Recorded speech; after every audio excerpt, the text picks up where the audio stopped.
Hello and welcome to episode 26 of Question and Answer. I am your host, Panyo Basa, and I took the day off from work today in order to take the driving test, and miraculously I passed it, and I've got a driver's license now, which is nice.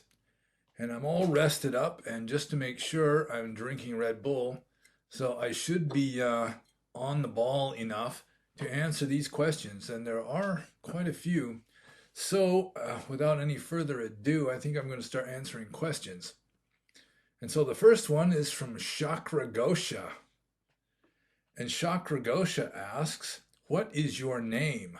When a monk disrobes, is it customary, optional, or disallowed for him to retain his ordination name versus returning to the secular name that he had prior to ordination? Given your druthers, how do you prefer to be addressed by the people you know online? It seems that for now you are okay with being known as Panyo, but I am curious about whether you plan to eventually switch back to using your secular name. Well, I'll tell you, in the Buddhist time, a person wasn't given a new name. You know, like Sariputta was Sariputta before he was ordained. Moggallana was Moggallana before he was ordained. Mahakassapa was Kassapa. And so, I mean, it was just supposed to be your regular name. And I guess because the Pali ordination is in the Theravadan ordination ceremony is in Pali. You have to have a name that can be declined with Pali declensions and so forth. So it's the practice to give you a Pali name, but that's not the way it originally was. There's no real rules about anything after you disrobe. I mean, the rules of monastic discipline just cease to apply once you're disrobed, so you can call yourself anything you like. Although if you, like, for example, I can call myself Panyo Basa or Panyo, but I shouldn't call myself Panyo Basa Bhikkhu because I'm not a Bhikkhu anymore. And that could get you into trouble. You know, you'd be, in a sense, being passing yourself off as a monk without being one, which would disqualify you from ever ordaining again, ever from being a real monk. So there is that. It is kind of strange in Burma where some people already have Pali names. Like I knew this guy, this nice man. His name was U Thihan. And Thihan is the Burmese pronunciation of Siha, which is Pali for lion. And also in Burma, the name you get, especially your monastic name, it depends to some degree on what day of the week you were born on. So when I was ordained, the Burmese monks asked me what day of the week I was born on, and I didn't know because I wasn't Burmese. And so they had to look it up in a book, and it was Thursday. And so if you're born on Thursday, your name starts with P, B, or M. And so I started with P. And sometimes in Burma, somebody asks you your monk's name, and I'd say, Panyo Basa, and they'd say, oh, you're born on Thursday. Anyway, this U Thihan, his name was already Pali. It started with the right letter, and still they gave him a different name when he ordained that also started with the same letter. So it is kind of strange, but it's later stuff that really has no representation in the Pali text, like the rules of monastic discipline. So he can retain his ordination name. He can do whatever he pleases if he disrobes.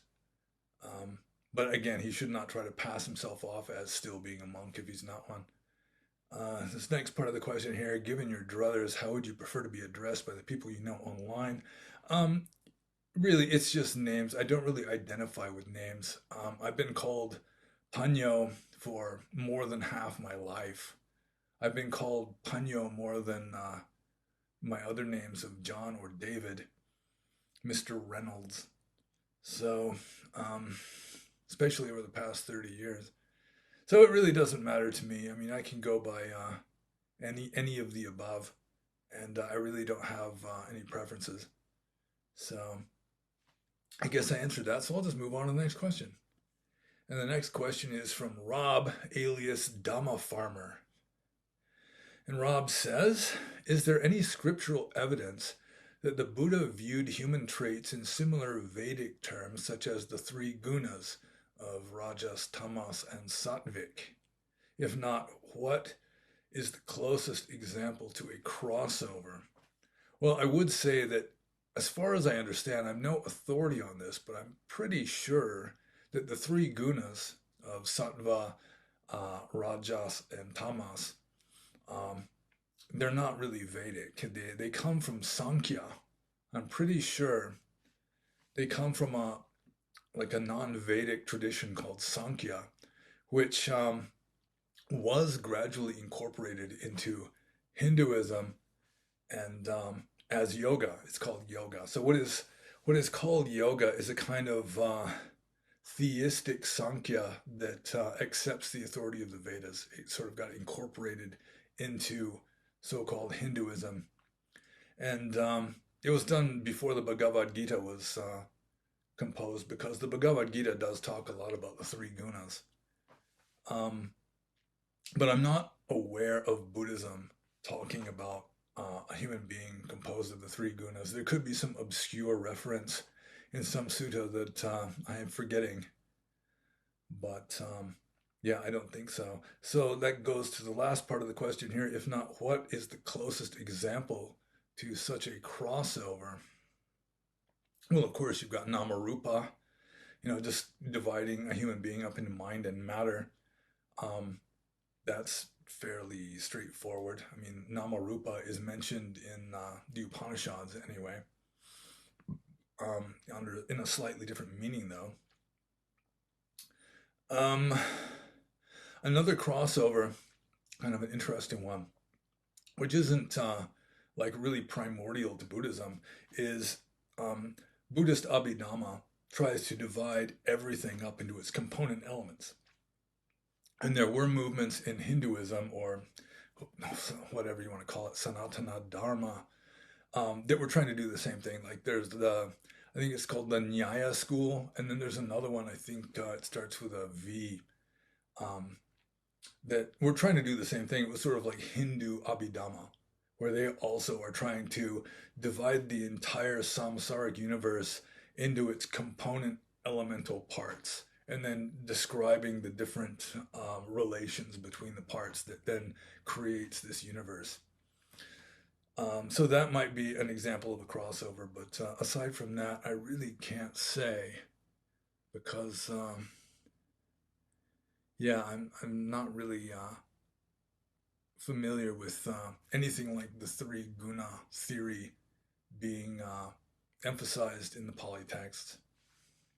So I'll just move on to Dhamma Farmer, his next question here.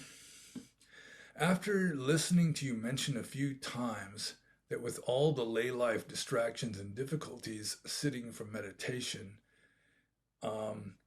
you promote the mindful approach to various day-to-day mundane tasks. I don't feel like I've fully grasped this, or I should say I tried, but the general boredom of washing dishes, feeding kids, or driving to work kicks in. Can you elaborate on this or recommend a good source to learn more? Well, I mean, he says that the general boredom of washing dishes or driving kicked in, but I mean, if you're sitting in meditation, you're just sitting there experiencing your breath going in and out. And that can be pretty boring. I mean, just watching the sensation of touch of the air at your nostrils can be pretty boring too. So it's just a matter of disciplining yourself, training yourself to do it, I guess. Um, so let's see what. I suppose just a general description of mindfulness is, I mean, you're not thinking about something else when you're doing something. That would be just elementary mindfulness. Whatever you're doing, your attention is focused on that. When you're driving, you're focused on driving and not what you're going to have for lunch or whatever. And at a slightly deeper level, you're not really interpreting what you're experiencing. So in a way, you get deeper. You're not even really thinking about what you're doing. You're just attending to it. You're just paying attention to that. And sometimes, I mean, you have to think. You have to do problem solving, which requires thinking, and that's more advanced level when you're actually being mindful of your own thought processes. It is possible, but it is more advanced and more difficult. So, like, just taking the example of washing dishes, just the mindfulness of it is, you're there in the present moment. Your mind isn't wandering to other things, not into the past, not into the future, not into what's going on in the next room or the next house or whatever. You're just right there washing the dishes, feeling the water on your hands, feeling the plate as you pick it up, the hardness, the warmness of it, maybe coolness, whatever it is, the motions of your arm as you're washing the dish, assuming that you're not using a dishwasher. um, just the sensations, the feelings of what's going on right there, right now in the present moment, and with as little mental commentary as possible. And you want a good source to learn more. I mean, the primary source would be the Satipatthana or Mahasatipatthana Sutta in the Majjhima or Digha Nikaya, depending on whether it's Maha or not. A lot of books on mindfulness. Um, so I guess that would be a good short explanation. I hope I explained it without becoming even more confusing to Rob here. So I'll just move on to his next question. Please tell us how your sheet metal day job is going. Have you had to attend mandatory diversity and inclusion training yet? Smiley face. Have there been any situations that your 30-year monkhood have helped, or has anyone shown any curiosity in your past? Okay, well, the sheet metal day job is going well. I rather enjoy it. I mean, you have rough days, but still, it's a good job. I like it. And with regard to the mandatory diversity and inclusion training, no, this is South Carolina, and I guess sheet metal shops they tend to be conservative. The guys all have beards, and a lot of them go to church, and yeah, it's kind of a redneck kind of a place. And there is an HR lady, but she's in Tennessee somewhere, and I'm not exactly sure what she does. I mean, I don't know what she does. So there's really the closest thing we've got to any kind of code of politically correct behavior is that the owner of the entire business is he's like an evangelical Christian. So like no cussing is allowed, that kind of a thing. So it's sort of like a very conservative Christian political correctness, if there is any political correctness at all there. Um, let's see, have there been any situations that your 30-year monkhood have helped? Yeah, I mean, just it is kind of an austere job. I mean, I have to get up early in the morning to go to work, which is like an ascetic practice for me. And, there's a lot of physical labor involved.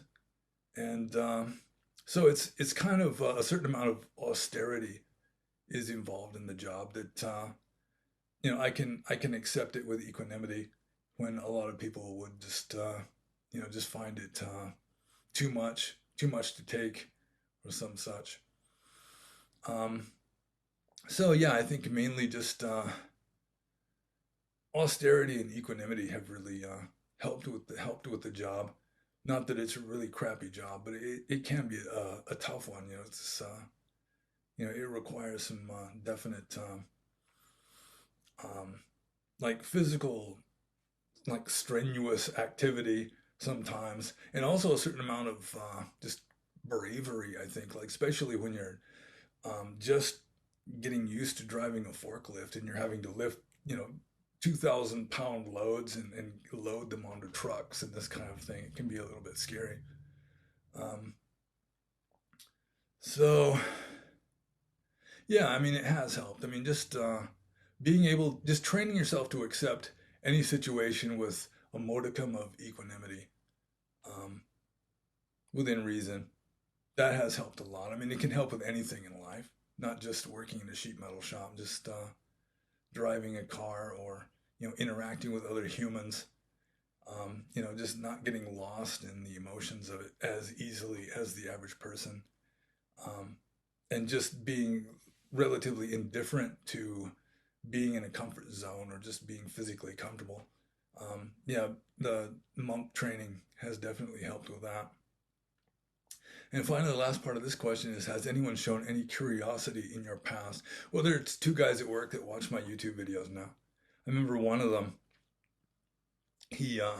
I mean, before I even showed up at work, the boss was going around telling him that he had hired a monk, and he's kind of a comedian, so nobody was really sure if he was serious or not. And finally, one guy was asking me what I did before I started working there. I told him I was a monk living in Asia, and he said something like, "That's some crazy ass shit." But I mean, it wasn't derogatory. I mean, he was impressed. So he's one of the guys that watches my videos now. So, hey Austin, how's it going?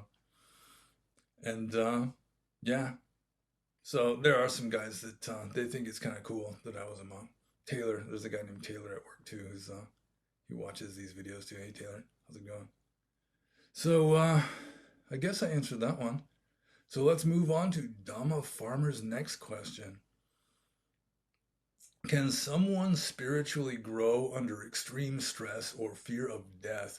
Years ago, I was a young soldier, and whilst deployed in the Middle East, I had endless amounts of rockets and mortars landing in a sporadic and unknown lottery style manner, and in the end stopped panicking about them because I couldn't do anything or control the outcome. Same went for vehicle patrols. You would never know when your vehicle was about to drive over a pressure plate IED and it was death again. Thankfully, I haven't suffered any psychological damage or derangement that happens sometimes in military people. However, over the years, I've noted that my fear of death is substantially less than my family members and friends. So would this so would this mental state be attributed to a condition of enduring threats to my life, or could this be something else, i.e., a minor spiritual breakthrough at the time? What are your thoughts on this or similar stories you may have heard? Well, clearly, coming close to death, um, I think it may cause more spiritual awakening in the West than sitting in meditation. There are some relatively famous cases. What's his name? Oh, he was a scientist, an atheistic scientist, John Ren Lewis. I think that's it, John Ren Lewis. And he was in Thailand with his wife, and he was riding a bus through Thailand, and somebody offered him some candy, and the candy was poisoned because they were going to rob them after they lost consciousness. And the wife didn't eat her candy. John Ren Lewis ate his, and then when the thief saw that one of them hadn't eaten the candy, he panicked and got off the bus before anything bad happened. But anyway, John Ren Lewis, he had a near death experience. I mean, he was almost dead, or maybe he was dead for a short time, and he had a near death experience, which it caused like an awakening experience in him. And once you have a near death experience like that, some people, it can be through motorcycle crash or almost drowning or whatever, they tend to lose their fear of death. And I'm also reminded of a good movie that actually, I heard about it because John Ren Lewis recommended it in some article that he wrote. It's called Fearless, about this guy who he survives a plane crash. He's one of the few survivors, and he's like without a scratch. People around him are all dead. But before the plane crashes, he assumes he's going to die, so he just makes his peace. It's like he just sort of offers himself up to God or the universe or something. He just prepares, or something. The preparedness is just forced upon him, maybe, and then he survives, but he still has this fearlessness, this sort of calm equanimity, and what goes with it is just honesty that is just so much that the people around him just can't stand it. Like, for example, his one of his best friends was on the plane too, and he died, and so now the wife has hired a lawyer, and they're suing the airlines, to get millions of dollars or whatever because of the trauma and so forth. And so the lawyer is trying to coach this guy to, talk about how terrified he was, because then you get more money, due to the mental stress and so forth. And I mean, he doesn't want to say because he wasn't terrified. He just made his peace with it and was ready to die. Um, and then gradually, just the corruption of the human race around him starts dragging him back down again. But the movie's called Fearless. You may be interested in seeing it. I wouldn't mind seeing it again myself. Um, so yeah, I think a lot of men in earlier ages, not so long ago even, they had their baptism by fire, and that was sort of like their rite of passage into genuine manhood. Um, so yeah, it does happen. Just facing death and just kind of making your peace with it is, yeah, I mean, it's a powerful experience, and at the end, it could be attributed to a condition of enduring threats, or also at the same time, it can be something else like a minor spiritual breakthrough. And for some people, it can be a major spiritual breakthrough. So I hope I answered that question more or less. And so I will move on to the next question, which is from Jeremy. And in the previous Q&A, I think it was, I held up a book written by Bhikkhu Ñanananda. And Jeremy here asks, what do you think of Ñanananda and his works? And to tell you the truth, the only thing that I've read by Ñanananda was that one book, which is Concept and Reality, I think. Gosh, I'll have to get up and look again. Just a second. See here. Yeah.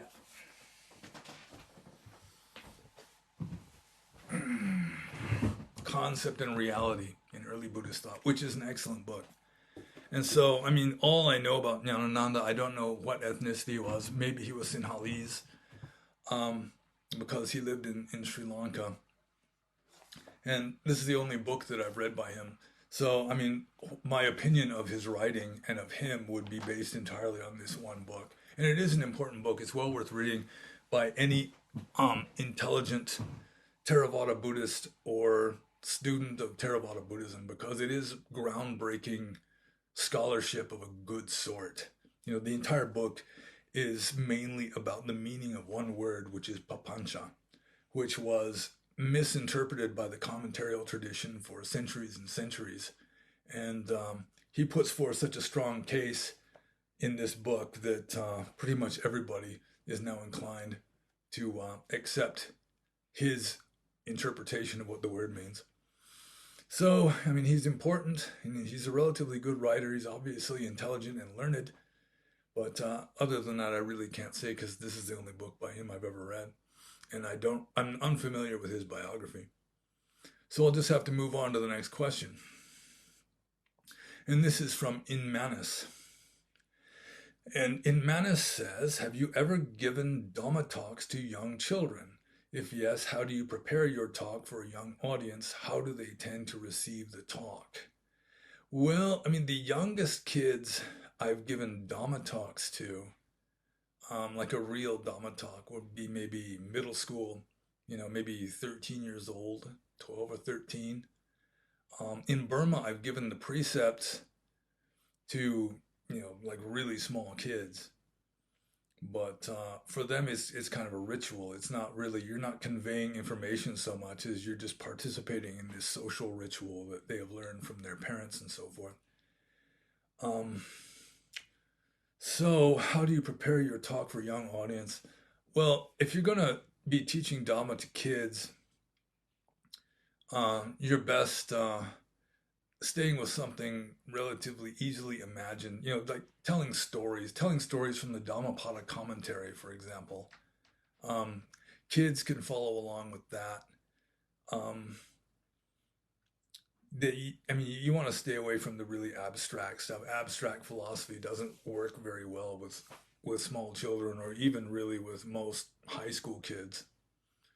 So aside from keeping your talks, at the level of illustrative stories or talking about something concrete. Like I gave one Dhamma talk to kids just talking about the main mudras in Buddha statues, where you're talking about how, each of the four main mudras is representative of a different stage in the Buddha's life. Just giving a talk about the Buddha's life, that's pretty standard. Um, with regard to meditation, I mean, in the West, it's like making kids sit still is a kind of punishment. So if you're going to give any kind of meditation instructions to kids, it'd probably be some guided meditation where they're imagining, getting bigger and bigger and including, the whole room inside of them and the whole house and the whole, until they're, their heads up in the sky and they contain all the people inside their bodies, that kind of a thing. I mean, um, if you could get some Dhamma into that, that might help. Um, but other than that, I think, I mean, if the young children are your own, then just setting a good example and instilling, um, what is it, religiosity. It's like one thing that children pick up from their parents is religiosity. And so, I mean, not in a bad sense, but, if you sincerely take something seriously, your kids will try to imitate you, if, they don't pick up on any kind of fakery. If you're telling them to do something like, telling them not to tell lies and then they see you telling lies all the time, then obviously they're not going to take you very seriously. But if you are just setting a good example, then kids that spend a lot of time with you will pick up on that. Um, and how do they tend to receive the talk? Well, as you might expect, a lot of kids, they'll just be, you know, they, their attention will be distracted and they'll be just kind of looking around, kicking their legs or, whatever. Um, it's, I've always had the idea it's best to teach people that want to be taught. And if kids are sent to a monk to learn something and they're just sitting there because their parents want them to be sitting there, they're not going to learn anything. What they learn will be just minimal.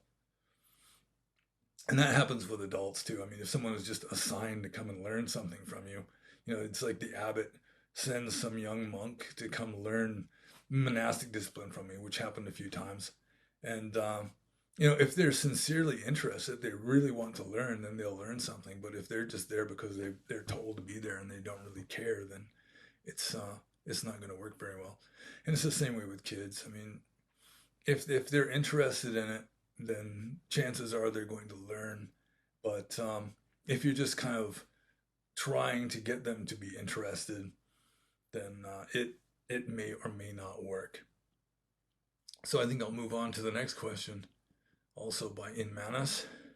Have you ever had young children come show great interest to you regarding Buddha Dhamma? And the answer to that is no, although it's largely because I was a recluse for most of my time.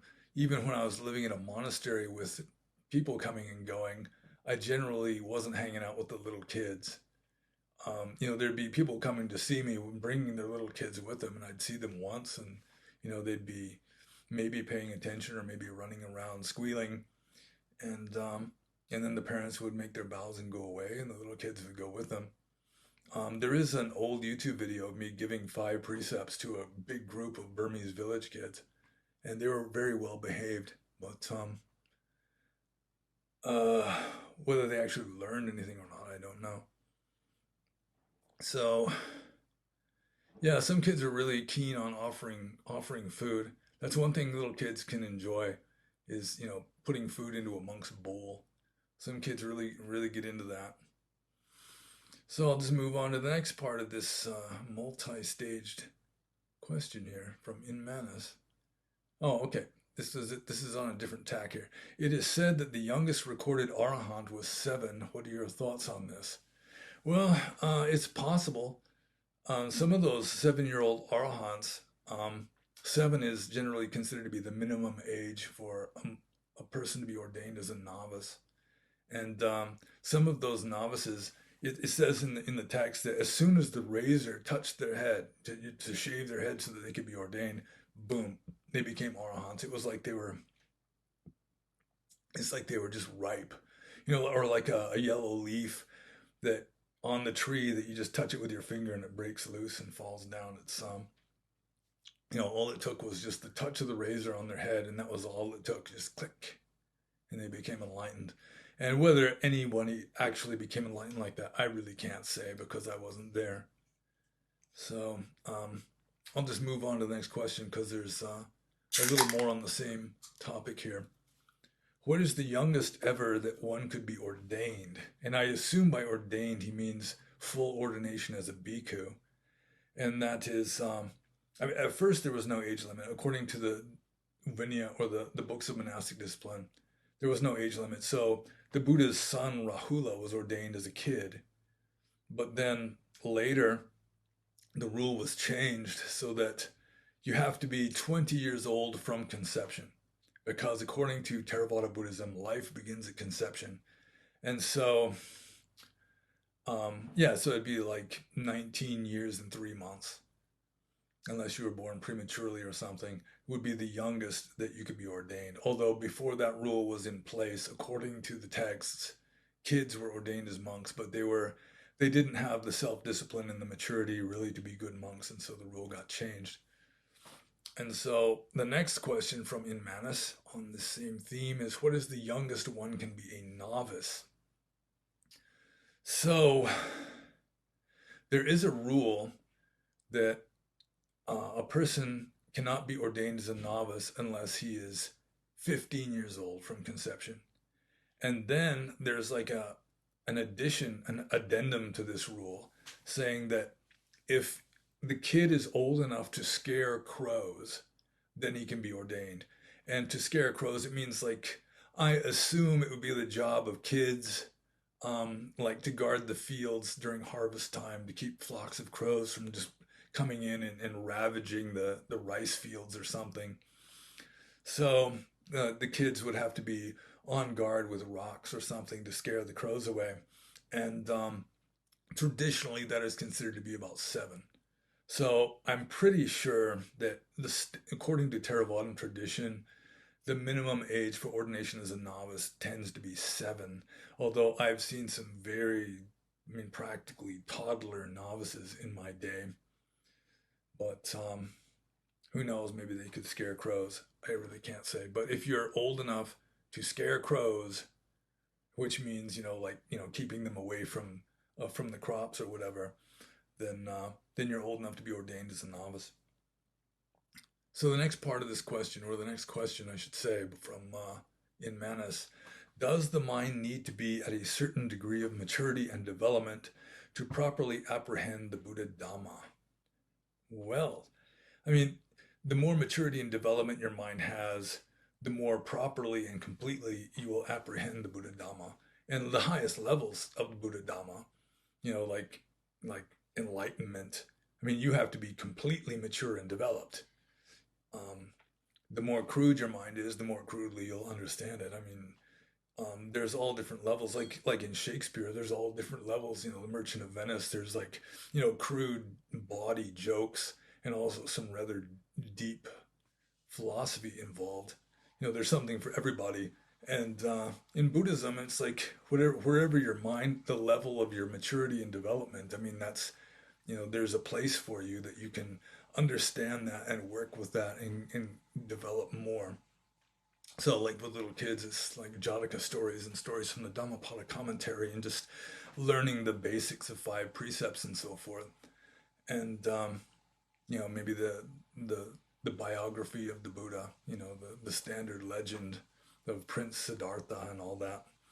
And then gradually, you get more and more developed, and the more maturity and development you have, the higher level of apprehension of Dhamma you will have, until finally you reach perfect apprehension when you become enlightened. And so in Manis's last question here, what is the best way to develop a young one who shows interest? Is there a recommended graduated training? Maybe. The thing is, I'm pretty sure there's no instructions in the Pali texts on the proper way of training children in Buddhism. I'd say that I'd go back to what I was saying earlier. Like if they show an interest, then um, telling them stuff that's easily understandable by children, like illustrative stories on basics of the five precepts, and just telling them about karma. I mean, they're really interested in ghost story. Kids tend to be interested in like ghost stories, past life regressions, that kind of thing. They can be just fascinated. I'd say the most interested kids have been when I've been talking is just talking about like my father was a hypnotist and he had past life regressions in himself. He also hypnotized other people into having past life regressions and stories like that. They can be really interested in. They'll be wide eyed, just rapt, spellbound. Um, but Yeah, it's hard to say. I think it would differ from kid to kid, to tell you the truth. Some kids will be more interested in one aspect of Dhamma, and others will be more interested in others. Some might be more interested in, doing good deeds and just the practical aspect. Others might be more interested in karma and rebirth, or just, that sort of thing, or just understanding Buddhism just through, you know, stories of the Buddha and so forth. It's hard to say. I'm really not an authority on teaching children because, as I say, I intended to avoid children for many years. I mean, when you're a hermit living in a forest, you generally don't have much to do with little kids unless they come with their parents and the parents are just bowing and maybe taking precepts and then they leave again. So, the next question is from Fred, and Fred asked this question somewhere, and it wasn't in the usual channels. It wasn't under the recent Q&A, wasn't on the Discord server, but it was a question about why there is a third element necessary for the conception of a human being. And the third element is in the text, it's called the Gandhabba, and that is referring to the spirit of the being who is to be um, like reborn into the mother. Like you have to have the man and the woman come together, and the sperm and the egg, but there also has to be a being who is going to take rebirth that enters at the moment of conception. So the three have to come together: the egg, the sperm, and this stream of karma. The spirit of the person to be reborn. And Fred was, if I remember correctly, he was kind of implying that just the genetics of the mother and the father would kind of create a new person or something like that. Or maybe the spirit just kind of splits off from the mother and father, but it really doesn't work that way. I mean, you can have, um, you know, a very different spirit or a very different being, um, very different from both parents. Maybe not genetically, but with regard to certain personality traits.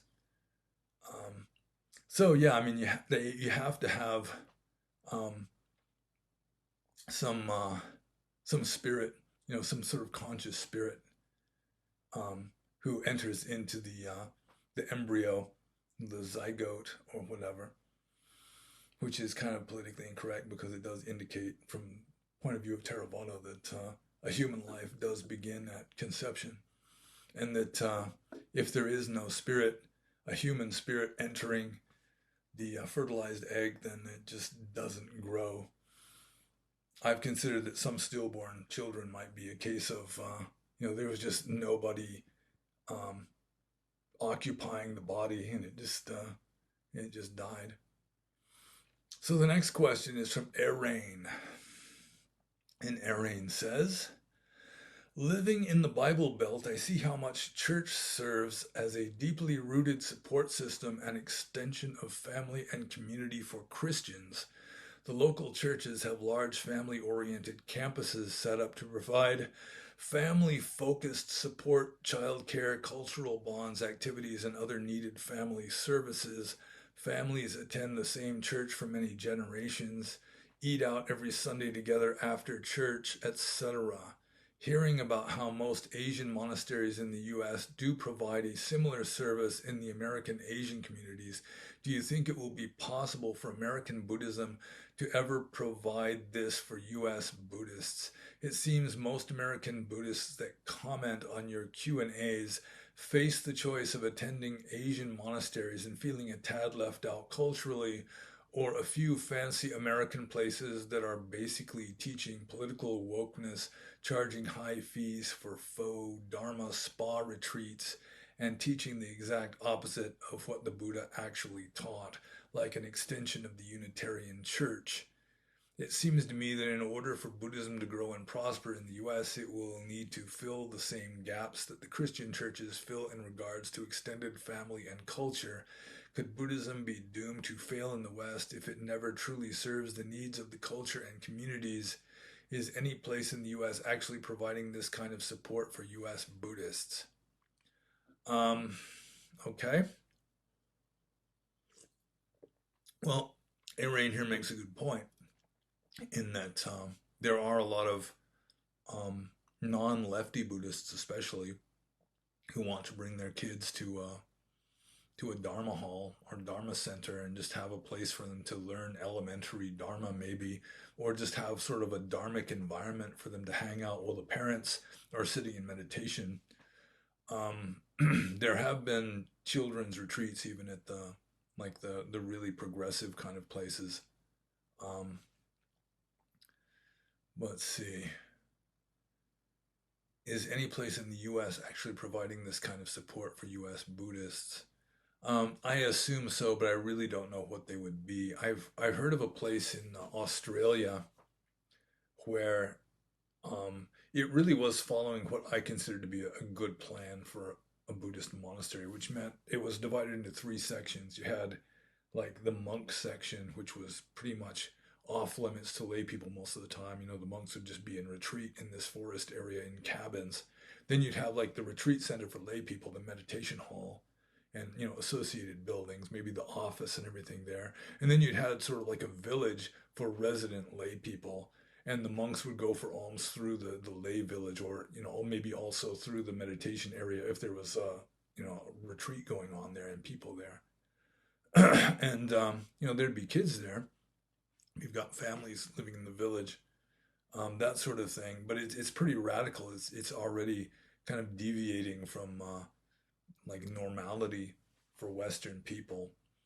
So I think what would happen is you'd have to have um, like increased popularity or interest in Buddhism by people with kids, and then somebody would take the initiative to like organize a daycare.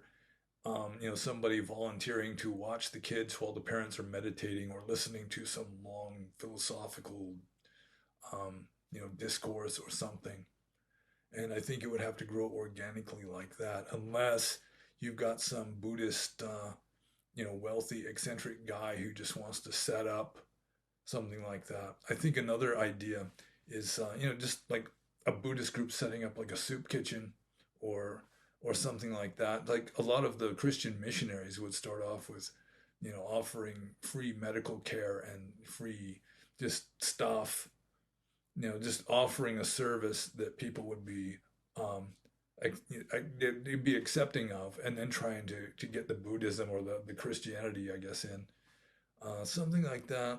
You know, it's possible, but I think right now it's just that Buddhism is not really mainstream in the West. It's kind of a fringe movement, so you're not going to have very many people enough to really form a nucleus of a community to begin with. So that's like the main problem I think is what few Buddhists there are in the West, relatively few, are you know Asian immigrants, and to some degree their offspring, or else it's you know like the progressive ultra leftist you know kind of quasi Buddhists who are more interested in you know white guilt and global warming and so forth than they are in what the historical Buddha actually taught in many cases. So yeah, it's kind of a difficult situation, and I think at present the most realistic approach to Buddhism is it's a personal thing. You can raise your kids as Buddhists and so forth, but having like the community church, you'd have to have more Buddhists living in the same place. And not only more Buddhists, but more Buddhists who see more or less eye to eye with regard to how to interpret and practice Buddhism. So that's really the main issue, is just the you don't have enough of a density to get a community going in a one geographical location, so that something like conservative Western Buddhism, or like right wing, non leftist, more or less orthodox Buddhism, Western Buddhism, it's mostly online or just a personal thing by loners, because there just aren't enough of them living in groups. You'd have to have, maybe 12 or 20 living in this just within easy driving distance in order to even get the daycare center going, something like that. So yeah, it is just getting started is the most difficult part. I mean, this Buddhism is still in a very vulnerable stage, and it's been led astray to a very great degree, especially over the past several years, with it's people trying to mutate it into a kind of Buddhism flavored cultural Marxism. So yeah, we'll just have to see how it goes. I mean, I'm sorry I don't have any really good solutions to how to make more Buddhists living in the same general area.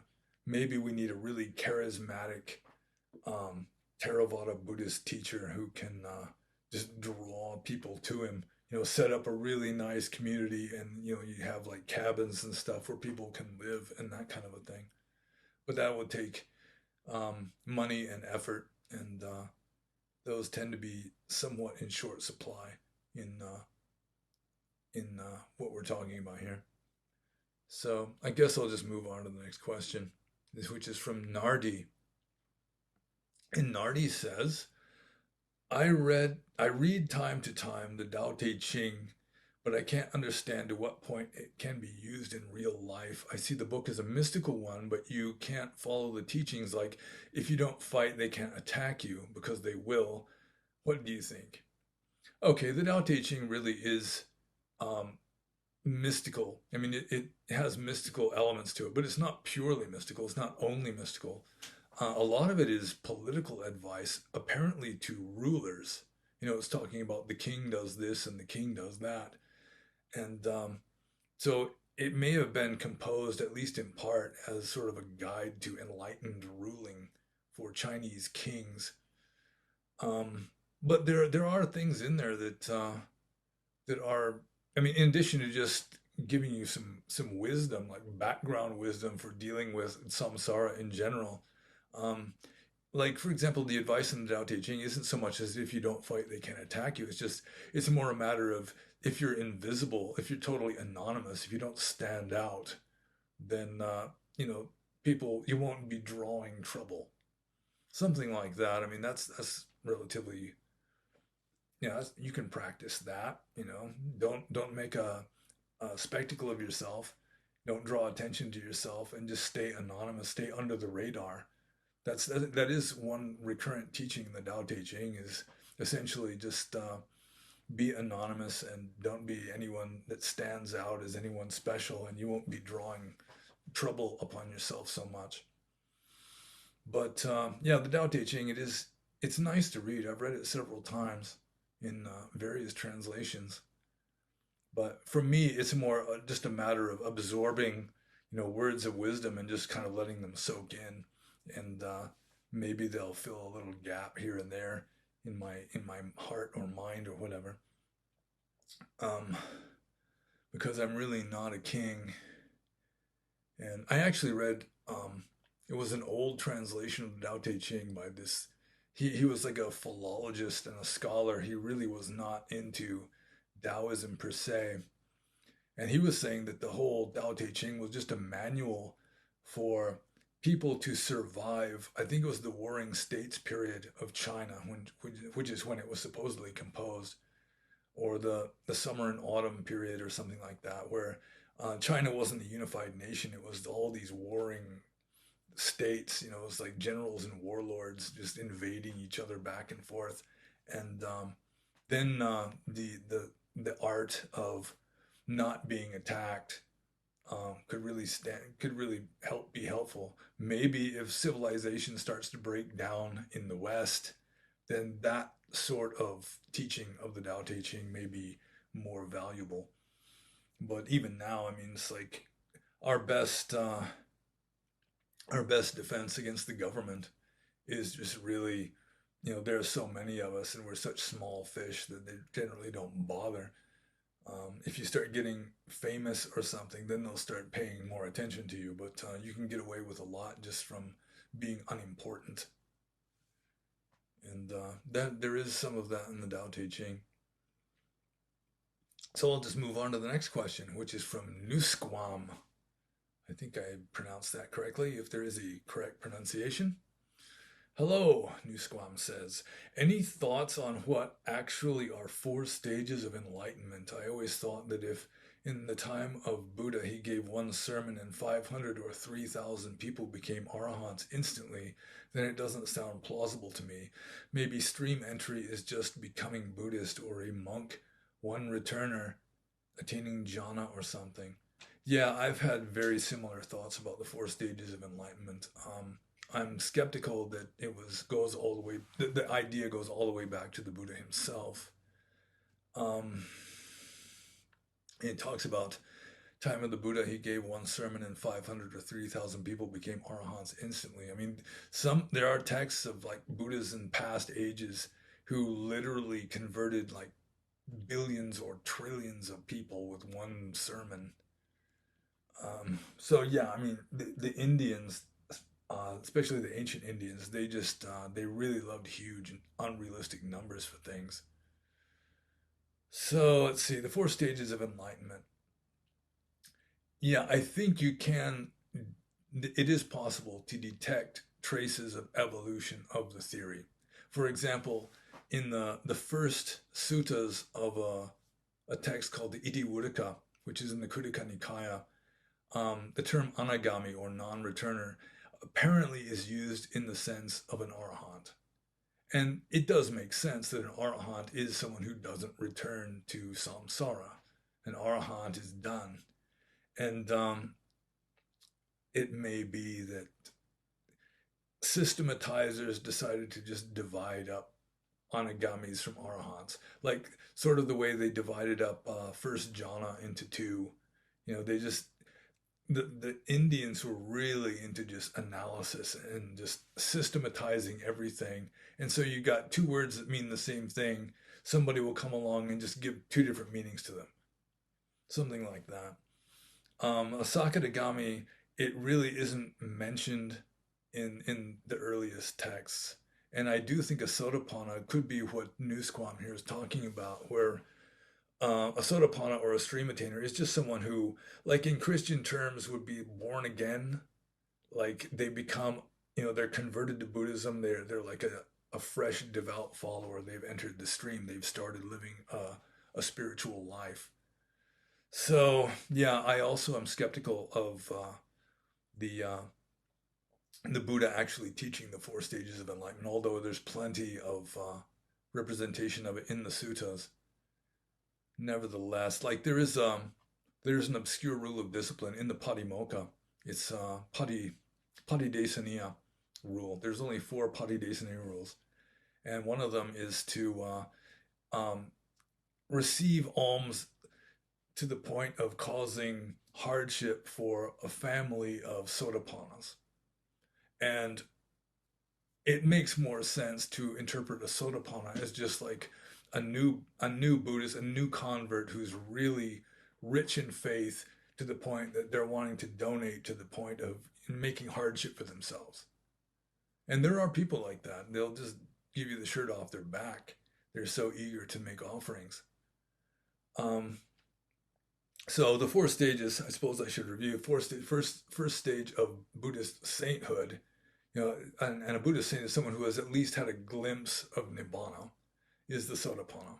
and it means stream enterer or stream attainer. And I do think that originally it could have meant, or probably meant, someone who just started following Dharma, like a new convert to Buddhism, or at least somebody who had had some kind of awakening and really started dedicating themselves to living a dharmic life. Then next comes the Sakadagami, or once returner, and they're only going to come back onto this a worldly, like, I think it's the sensuous realm one more lifetime or something like that. I really have not been interested in even like memorizing the meanings of it, because there's lists of things that Sotapannas can't do. Like a Sotapanna can't tell a lie, if according to the established system. But in the oldest texts, there really is no mention of Sakadagamis.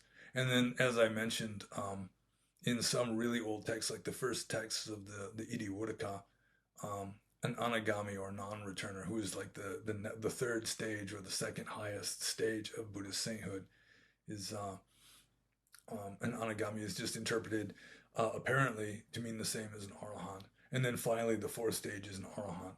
And then it's further complicated by having path and fruit for each one. So each one has two levels. And according to Abhidhamma, the path stage lasts just like, just a tiny fraction of a second, which, I mean, is kind of pointless even to divide it out. But there is evidence in the suttas that it really was supposed to last a lot longer than that. But yeah, I'm of the school of thought that just because something is in the text does not make it necessarily reliable. And I would guess that way less than half of the Pali Tipitaka could reliably represent what the historical Gautama Buddha actually taught, which is unpleasant. But even the Roman Catholic Church back in the 70s was saying that probably no more than 20% of the words of Jesus in the New Testament are likely to be authentic.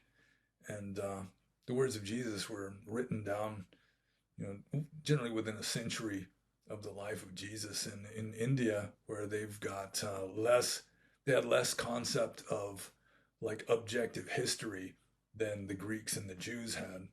And it wasn't written down for 500 years. So I would guess that there's even more unreliability with regard to quotes of the founder in the Pali texts. So I think I'll just move on to the next question. And this is from Ethel Sieg. I don't know how to pronounce this. Ethel Sieg, something like that. And Ethel Sieg says, a noticeable trend I've seen on dissident right or spiritual online mediums like Twitter and Telegram is a proposed fusion or melding of Buddhism with paganism, specifically Norse or Northern paganism. People like Hammer and Vajra, elders of the Black Sun, and even Survive the Jive have spoken of this. Modern pagans already look towards Sanatana Dharma or Hinduism to inform European paganism because of the paucity of original sources, but it seems that most are now specifically looking at Buddhism as an avenue or partner to explore paganism. Some view this through a Vajranjana lens. I assume he means Vajrayana, although maybe there is Vajranjana. I'm not sure. Some view this through a Vajranjana or Vajrayana lens, seeing wrathful deities like Yamantaka as being the same as Rudra or Odin, while others see Theravada as personal practice that is not at odds with and can inform their pagan practice. Buddhism has always adapted to the indigenous religion of the region. It's entered Shinto in Japan, Bon in Tibet. So could the way for traditional non-leftist Buddhism to take off in the West be for it to accommodate the indigenous religion of Europe, paganism? It's not unprecedented. Greco-Buddhism, obviously, and both Buddhism and Northern paganism are Indo-European and would seemingly be a better fit than, say, Bon and Buddhism.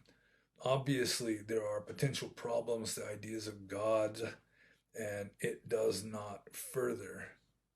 But the notion of a Buddhism pagan fusion seems to definitely be a thing and being talked about. So, do you see any future in such a venture? Well, I think the problem with paganism that I've mentioned before is that the living traditions died out. I mean, there are just vestiges of it. And so, what you have with pagans nowadays is they're really trying to create a replica. It's sort of like the replica of the Parthenon in like Nashville, Tennessee. Just a scale model, like as perfect of a replica as they can manage.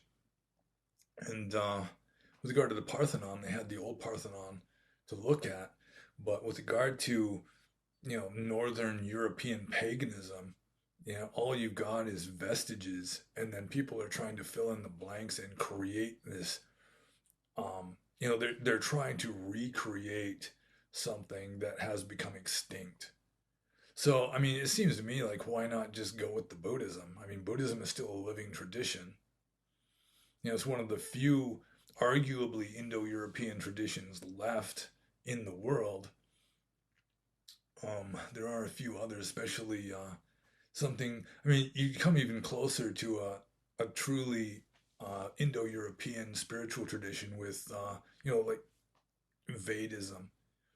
Like primitive Hinduism. That would come fairly close to what the ancient Greeks and Romans were practicing, with fire sacrifices to the gods and so forth. But with regard to Buddhism, I mean, it's debatable just how Indo-European Buddhism is. I mean, the founder was an Indo-European, probably, although Buddhism has roots that go back into like the Indus Valley civilization. You had when the Vedic Sanskrit speaking Aryans invaded northwestern Burma or northwestern India. There was already a civilization there, and the civilization apparently had sort of a mechanistic, atheistic, largely pessimistic religion, on which Buddhism to some degree, Jainism, and the Sankhya that I mentioned before, including some other traditions that no longer exist, they have roots going back into that. They were strongly affected by Vedic Brahmanism, but they weren't entirely just offshoots of Vedic Brahmanism. They weren't purely Indo-European. But I mean, it's hard to say any religion that's purely Indo-European. Like the Greeks got some of their deities from the pre-existing, like the Minoans or the Pelasgians. Like I've read that Athena was probably like a Minoan goddess, and Dionysius also I think was, um, well, maybe he was Indo-European, but some of them weren't. So yeah, and yeah, that is the main problem for me is that this paganism that they're trying to incorporate into Buddhism is, I mean, they're trying to revive paganism to some extent by injecting some living tradition of a different system into it. But you might as well just go with the original Buddhism or just start up a new system if you're able. Um, Also, I think personally, I think that classical paganism, like Neoplatonism, for example, would be more compatible with Dharma than what little I know of Northern European Germanic kind of ancient paganism. But yeah, I don't know. It's like you're trying to mix kind of a fringe thing, which is Buddhism, with an even more fringe thing, which is like Northern European paganism. And I don't know, you'll wind up with sort of falling between two stools, I think, because you're kind of bastardizing the thing. It seems to me. I mean, it could work. I'm not saying that nobody should try it. And I mean, it has been done before, like the Indo-Greeks, when the Greeks invaded northwestern India, many of them converted to Buddhism. And there are coins of, especially King Menandros, known to the Theravadins as Melinda, who had, the Buddha on one side and Athena on the obverse of the same coin. And so they apparently joined their Greek polytheism with Buddhism. And Buddhism obviously does have room for polytheism. There are plenty of gods in Buddhism, although they're not immortal gods. They're just at a higher level than we are. They live longer than we are. They're more powerful than we are. So, I mean, there's obviously room for some kind of polytheism in Buddhism. If you want to add new gods like the Greeks did, the Greeks in India and Bactria, then yeah, maybe it'll work. Although in the West, we seem to have outgrown that to some degree, or just moved on to something else. I think just a more philosophical and non-theistic Buddhism might actually uh, have more potential for popularity in the West than an attempt to revive like Germanic paganism with Buddhist elements. But yeah, I'm just guessing here. So I think I'll just move on to the next question. And that's from BPAT427. And BPAT427 says, do you think Qualia Research Institute's goal of mathematically describing subjective experience and map out all possible conscious experiences is based on a misunderstanding that ultimate reality can be understood intellectually? Well, I'm unfamiliar with Qualia Research Institute. Um, but I mean, if they think that they're dealing with reality, then obviously they're misunderstanding that they're just misunderstanding ultimate reality, because ultimate reality really cannot be understood intellectually, as BPAT 427 says. And their goal of mathematically describing subjective experience and mapping out all possible conscious experiences, I think that is just grossly um, oversimplifying the human mind. It's sort of like medicine nowadays. I think medicine is still in a relatively primitive state. Like before I went to Burma, it was just uncontroversial that eggs were full of cholesterol and bad for your heart, and that they'd done research showing that you could lengthen your expected lifespan by 3 years just by not eating eggs. And then I come back and the eggs are fine. There's nothing wrong with eggs anymore. It's like the toast that you have with the eggs is more toxic than the eggs themselves. And they're actually doctors on YouTube and probably writing like scientific journals or journal articles, talking about how like glucose is bad for you. Even though when I was in college, taking biochemistry, it's like life is fueled by glucose. You got the TCA cycle, metabolism, like aerobic respiration is based on the breaking down of a glucose molecule in like incremental stages with a little bit of energy coming off every now and then. And you trap the energy in ATP, and then that gets used throughout the cell for accomplishing work or growth or whatever. And now they're saying even glucose is not good for you.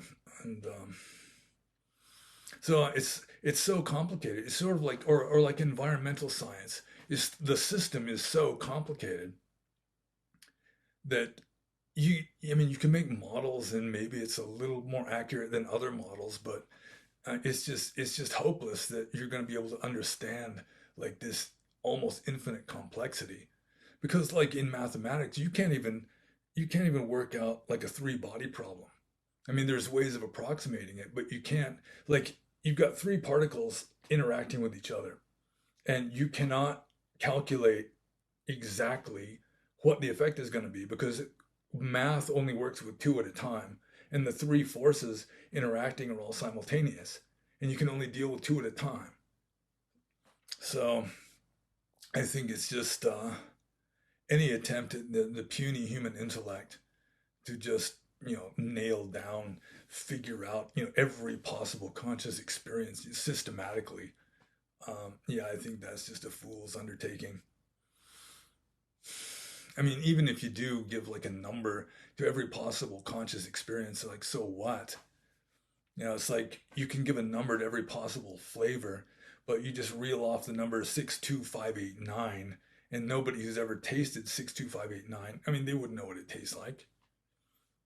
And it's the same with these mental states. I mean, who knows what the mental state will be? You can come up with a number for it or whatever, but that's really just a number, just like this label that you're just sticking onto something that you still don't understand. So I think I'll just move on to the next question. And the next question is from Chaplin. And this one is refreshingly easy. Chaplin says, how tall are you and do you work out? And I'll drink. Well, how tall I am, according to my new driver's license, I'm 6'2". Although I think it might be more accurate to say I'm 6'2.5", or possibly even 6'2¾". And do I work out? When I was a monk and living in California, I moved into this room that had a dumbbell there, like a 22-pound dumbbell. And so I would do a little bit of things like curls and stuff with that, shoulder presses and stuff. But since I started working at the sheet metal shop, I'm working out all day, just carrying around heavy loads. And I mean, even if you're using a machine, I run a machine called a 5V machine, and you got to take these big coils of metal and you put a spindle into it, and then you turn this crank to tighten it up, and just turning that crank is good exercise. So yeah, I'm working out by working. I get paid to work out, and I'm in relatively good shape, I suppose, for a guy my age. So I'll just move on to the next question. Also by Chaplin. After fasting for 23 hours a day or longer for 30 years as a monk, have you noticed a change in your body or mind? Since going back to an American diet, how do you compare the traditional Asian foods to your new American diet? Well, it is true that I ate one meal a day for 30 years, with very few exceptions. Maybe sitting on an airplane where they just give you this little meal. I might eat more than one. But have I noticed a change in my body or mind? Well, the main change, the most noticeable change in my body, I think, is I gained about at least 20 pounds within a matter of months after becoming a layperson again. So I'm thicker. Pretty much my whole body is thicker, except maybe my legs. I still got skinny legs. Um, Change in my body or mind. My mind, I don't know. It's like sometimes if you eat a lot of food, you just get sleepy. And I was that way in Burma also. That's why I started drinking coffee after lunch in Burma, just so I wouldn't go into a doze like the lion after it stuffs itself on gazelle meat. Um, so yeah, since I eat more than one meal a day, that kind of lassitude or lethargy or whatever it is, yeah, it can happen more often. That's one reason why a Buddhist monk is supposed to eat just one meal a day. Um, let's see. How do you compare the traditional Asian foods to your new American diet? Well, the traditional Asian foods was essentially rice. Um, Rice and like beans. If I was lucky, I like beans, but beans were considered poor people's food, and they try to give monks the best food they could, and so sometimes you wouldn't get very many beans. Um, you get little minnows. I lived near rivers sometimes where you just get like these little salted fish that were whole. Um, you get meat, like regular farm meat, on holidays mostly. And it was relatively fresh. I mean, most of the people that offered me food were farmers, so you get relatively fresh food usually. Um, and then how does that compare to my new American diet? Well, I like my new American diet better because I never was much of a rice eater. I didn't like rice much. I was more of a bread eater. And now I can eat bread every day, which is nice. Also, cheese. East Asians really are not much into dairy products. I was largely a vegetarian before I became a monk, and then ironically, after I became a Buddhist monk, I stopped being a vegetarian, partly because sometimes I'd be living in very poor, semi desert areas of central Burma where if the crops failed, which would be at least once every 3 years, just through lack of rain, lack of irrigation, then your diet can consist largely of just sort of chewy pink rice and pork and maybe some like badass cookies, like real cheap. I don't know what kind of cookies they would be. They're not good cookies. And I mean, you're just pretty much living on that. So I think my new American diet is more balanced, and although there's more processed food in it, I think overall it may be a little more healthy, certainly more clean, since Burmese villagers they don't have indoor plumbing or anything. It's sanitation is somewhat of a problem, and also little refrigeration. So you eating some foods are just danger food, like shrimp. Shrimp is always a coin toss on whether you're going to wind up with the explosive trots or not. So yeah, I prefer my new American diet with the occasional bowl of ice cream, and also I can just go to the refrigerator and eat whatever I want within reason, and I can whenever I want within reason.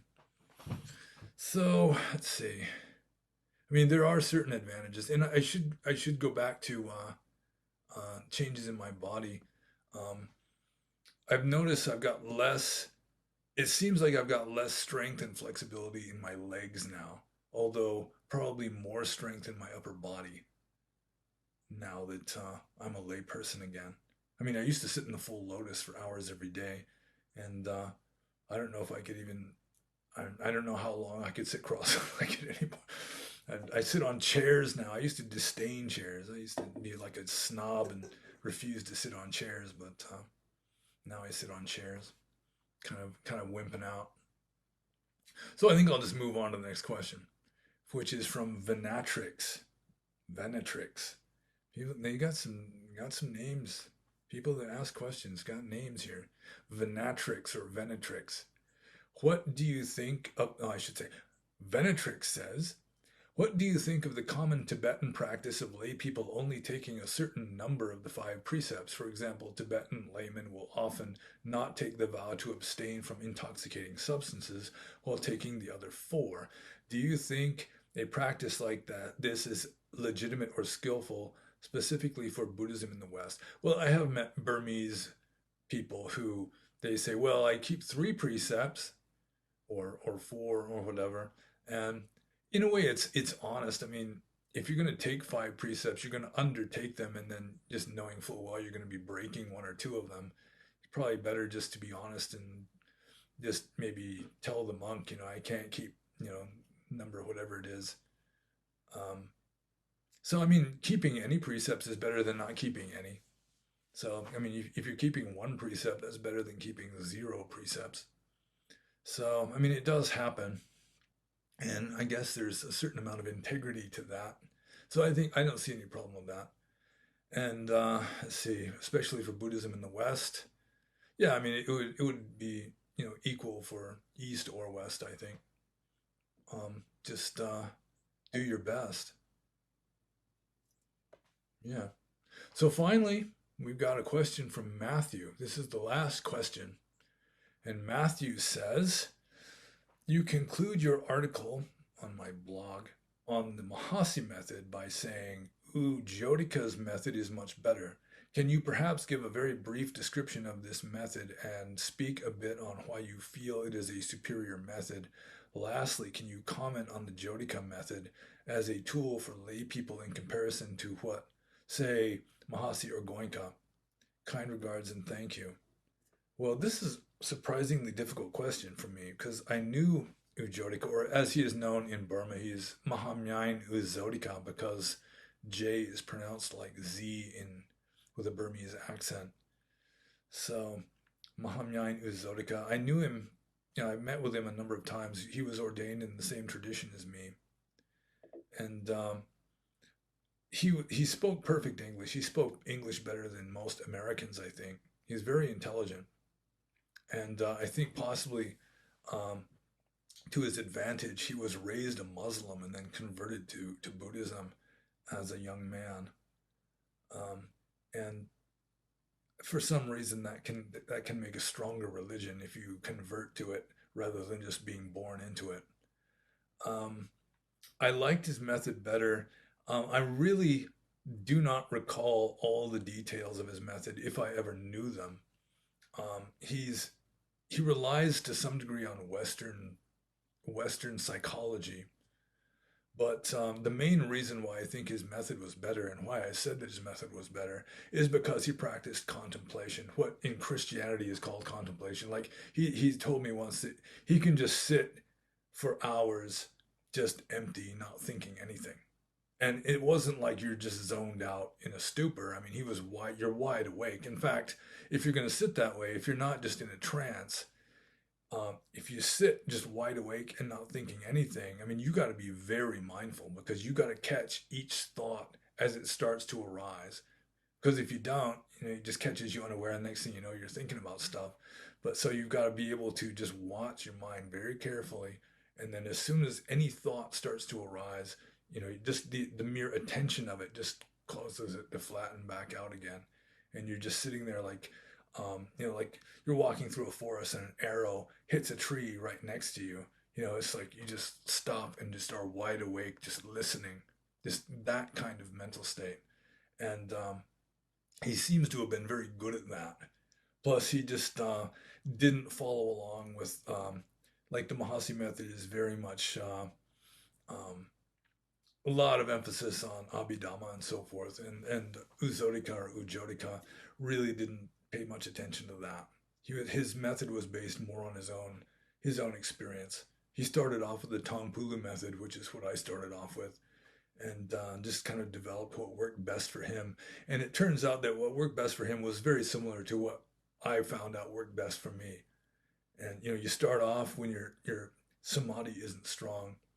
You start off with like a busy kind of meditation. If your mind is just very active, wanting to think and everything, you have to like train the thoughts. You have to have labeling, and your mind has to be given something to do. Because if you try to do um, like a very lucid kind of meditation, very quiet, but your mind is hyperactive, it's just going to go all over the place. But on the other hand, if your mind is like settling down and getting peaceful and focused, and you're still at the ABCs just grinding away with labeling, in breath, out breath kind of a thing, then yeah, you're just wasting the opportunity or wasting your potential. So you gradually cultivate a mind that is more clear and quiet, and then you get more clear and quiet meditation methods until finally your mind is just completely clear and quiet while at the same time you're wide awake. And Ujodika seems to have incorporated that into his practice to a much greater degree than Mahasi or Goenka.